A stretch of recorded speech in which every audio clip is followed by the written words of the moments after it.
What's up guys, I'm back. I actually kind of came up with a new idea. I really wanted to do this for a while. Sometimes it's just hard to get things started. I wanted to make more content on just prepping for raves / festivals, talking about artists, all of those people out there who's about to go to a specific rave or festival. I'm going to prep you guys for it. Welcome to this Declassified Rave Survival Guide. Thank you. Thank you. Thank you so much. Hold the applause, please. Today, I'm going to prep you guys for a specific rave, Insomniac rave that's coming up in a couple weeks. By the time I post this, I really hope the rave isn't over. I'm going to tell you all the deets, all the little secrets, who you should see on the lineup. All right, let's get started. First thing I would want to mention before anything else, download the Insomniac app. The Insomniac app has all the details, all the information you need. If you need the map, it's there. I think they post it on the app first now before they post it on Instagram, so don't wait around for them to post on Instagram. Get the fucking app. The lineup always comes out first on the app. First thing you need to do when you get the app, you have to like all the artists that you want to see, and it creates your own personal schedule, which is actually so fucking beautiful, because usually I like to screenshot the lineup, put it as my wallpaper because it has all the time slots and everything. But the thing is, I don't want to have the artists on my wallpaper, the artists that I'm not going to see. So I like to use the app to like all the artists that I'm going to see, and it creates my own specific schedule. Another thing, screenshot the map. Very important point that I need to make sure all your friends screenshot the map too, because you never know, a bitch might wander. A literal random person in your group will wander and they might not know where to fucking go. You cannot always depend on the leader of your group. I know there's always usually a leader, you know, rave mom, rave dad, whatever the fuck you want to call it. You need to know how to fend for yourself, especially if you accidentally get lost. Another point, the app does not really work at the rave because, you know, no service, especially if there's a lot of people. And I feel like this Beyond, I don't think there's gonna be too many people. I'm gonna talk about the parking. All right, this is for all the bitches who are driving to the rave. I know how hard parking is. I know how hard driving to the rave in general is, because it gets packed on the freeway. But let me tell you, I've been to NOS so many times, and these are the most important key points that I've made in order to defeat all the traffic. Street park. Usually Insomniac, they provide the colored parking lots, and then you could just ride the school bus, which is like the shuttle bus. Don't fucking do that. Let me tell you, every single time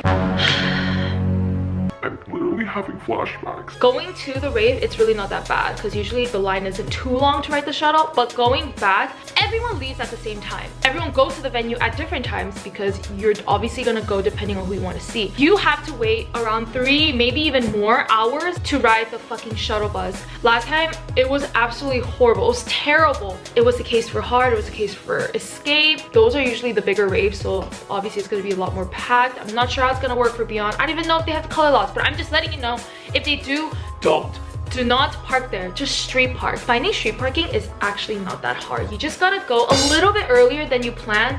Do not park in the Target parking lot. Is it Target? I don't think I know anyone that did get towed, but I did see a TikTok of a girl who got her car towed, but all her friends also got their car towed too. So just avoid that kind of mistake. There are also a lot of parking lots where you can pay $20 to $50 cash up front. I think now they take Venmo because, you know, we live in that kind of world now. But the thing is, you also have to be very careful about that. Ask the other people that have parked there to, you know, make sure that this is a legitimate parking lot, because I know some people who got parking tickets, they were scammers and they just collected money, made it look like this was a parking lot that they had ownership to or something. The driving part. When you are driving on the freeway, to get off the exit on the freeway to get to NOS, it's called Orange Show Road. Don't get off at the exit that your maps is telling you to get off, because that's where everyone is getting off. Since that's obviously the closest exit to the venue, you will wait in a very long line at the exit of the freeway. So what you need to do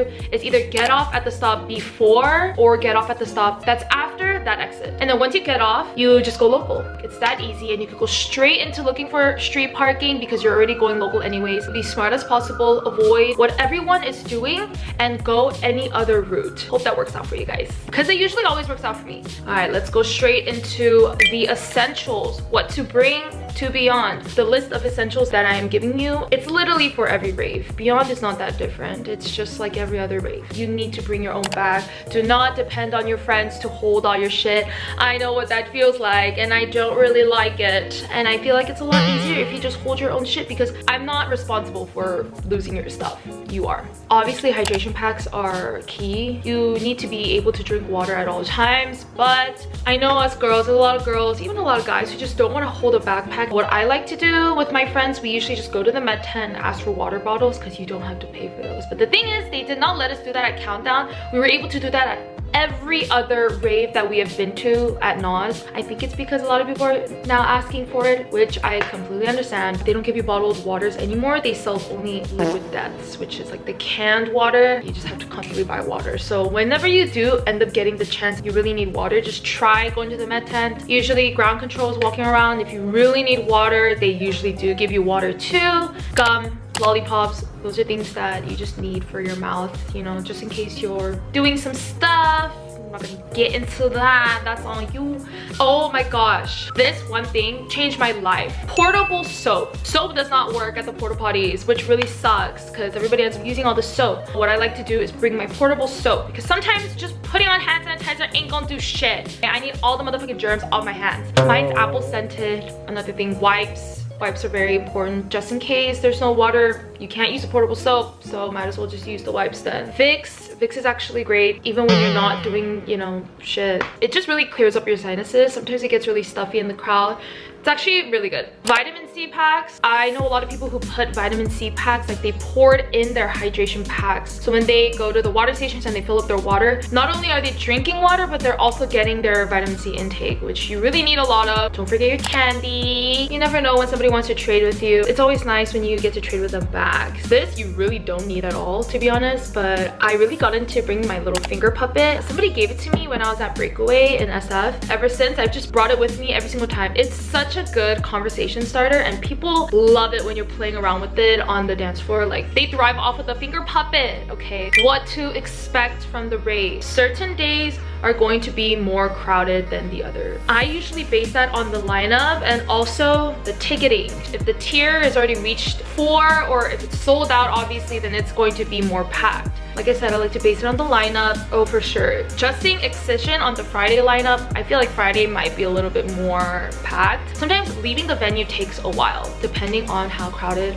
the rave is. So if you do want to avoid that, I suggest leaving like 20 minutes earlier. I just feel like this Beyond's going to be okay. So I feel like you don't need to worry too much about that. Sometimes my friends and I, we just sit at the venue for like an extra 30 minutes after the entire rave is over, and then, you know, the workers start kicking you out. But by then, almost everyone is kind of gone. Ooh, another way I know whether a rave is going to be crowded or not is by seeing how many people sell their tickets. On Facebook, there's a group called Rave Exchange. It's a ticket selling page, basically. And a lot of people, you know, make friends through there. It's really cool. Usually when a rave is super popular, I see a lot of posts of people looking for tickets, and I see a lot of people doing that for Friday. A lot of people are in search of tickets for Friday. The venue. Try to study the map. Make sure you and your friends find like a little meeting spot on the map before you go in. Only pick one meeting spot, because if you have multiple and you end up getting separated from your group, you will not be able to find them, and I just feel like it'll be too much work to try to look for them in multiple different meeting spots. So usually what my friends and I do, we find a meeting spot smack in the middle of the fucking map. If anything were to happen, we just always end up going back there and then we find them. The venue itself, it was pretty confusing when I first attended NOS, but then now I feel like I just remember from the back of my head, the main stage is going to be all the way across the venue, all the way across from the entrance. The main stage, which is Queen's Domain, that's where all the main artists are going to perform. If you want to get there, you just have to walk all the way across, past the lake, past every lake, pond, whatever, past the water. The thing I like about Beyond actually is that they have a base stage. I think it's called Mad Hatter's Castle, and it is so cool. If this is the entrance, this is the Mad Hatter's. It's like its own little venue almost. And then last year they had a bunch of bleachers where you could sit down. They don't have this for Escape, they don't have this for Countdown. They only opened this up for Beyond, I think, which I think is so interesting. But I love that stage. It is so fun. The lights are great. The stage production is always really cool there. Good amount of lasers. The sound is amazing. And I feel like if it does get crowded, you still have enough space compared to if you were just to go to like a tent. The main tents, it's just not big enough for me. This area is so good because it's not a tent. I'm so excited.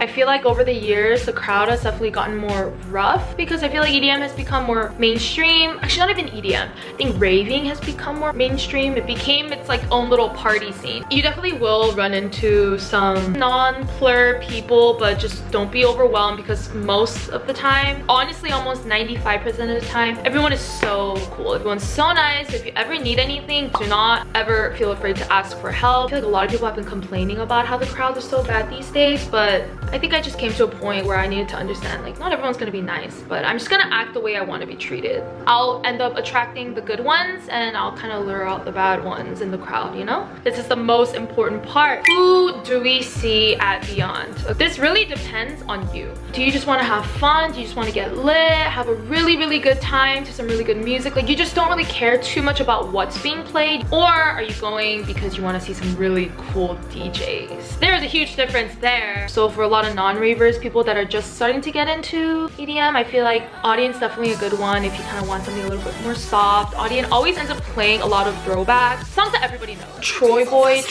is good for those who are really into like trap. Alan Walker is definitely a good one. I mean, I think a lot of people already know a lot of Alan Walker songs, so this is particularly for those who are not really into EDM. Like these are good artists to see if you don't really know who to see. Zomboy, a lot of hard dubstep DJs, they are really a good experience. I feel like it's kind of a crazy introduction to EDM, but I will say you will definitely have a really good time. We're all excited for Excision. Excision's stage production are always so amazing. He knows what he's doing in terms of a very memorable set. Tiesto is another really good one. I feel like a lot of people know Tiesto. See, but the thing is, if you really want to get bugged up and you want to get super lit, I suggest going to see a hardstyle DJ. I've really been getting into hardstyle these days. One hardstyle DJ that I really like and I'm so excited to see at Beyond because I've never seen before is Darren Styles. Darren Styles' music is super crazy. For those of you who just really want to have a fucking good time, go see the hardstyle set.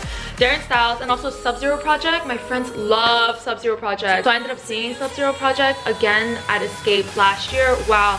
It was so good. Hardstyle is definitely very underrated. If you go to a hardstyle set, you have the most space in the crowd because not a lot of people listen to hardstyle. They obviously want to go to the more mainstream artists. People are so nice. You can tell they are so passionate about hardstyle and you will have fun with everyone around you. It is such a good time. I suggest checking it out when you go to Beyond.